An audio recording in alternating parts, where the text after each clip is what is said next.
আসসালামু আলাইকুম, কি অবস্থা সবার? সো আজকে আমি অনেক লেজি ছিলাম, বাট সারাদিন অনেক দৌড়ের উপরে আসলাম। বাইরে ছিলাম কাজের জন্য। তো যখন বিকেলে বাসায় আসি তখন অনেক লেজি ছিলাম যে আজকে জিমে যাবো না।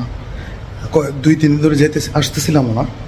তো আজকে তারপরেও মনের মধ্যে বারবার করতেছিল যে না, একটু জিমে যাওয়া দরকার। আর অনেক দিন হয়ে গেছে, ঈদের ছুটি মুটি সব কিছু মিলায়। তারপরে মনের বিরুদ্ধে সো আমার এই T shirt, just do it. So সে আমাকে মোটিভেশন দিল, যাইতেই হইব। সো যাও, আর ফিটনেসে একটু নিজের বডির উপরে একটু ধ্যান দাও। টাকা খাওয়া দাওয়া ঘুমানো ওইটা সব হইতেছে, বাট এটা ইম্পর্টেন্ট।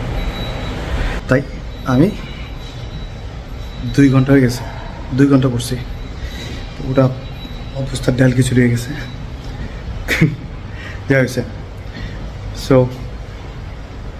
যারা এই ভিডিও দেখবেন তাদের একই কথা, নিজের জন্য টাইম 100%।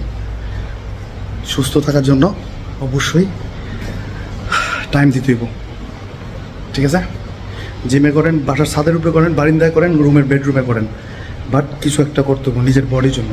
কুকিং, রান্না বান্না, তারপরে অফিসে যাওয়া আসা, এসব হইব, বাট 1 ঘন্টা, হাফ অ্যান আওয়ার যে নিজের শরীরের জন্য 1 ঘন্টা দিতে পারে না।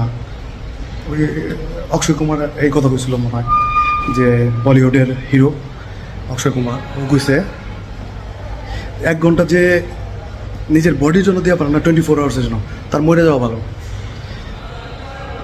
এর কোলেস্টেরয়েড, ডায়াবেটিক্স, কি রোগ, হার্টের বিমার, ওইটা কি সমস্যা হয়।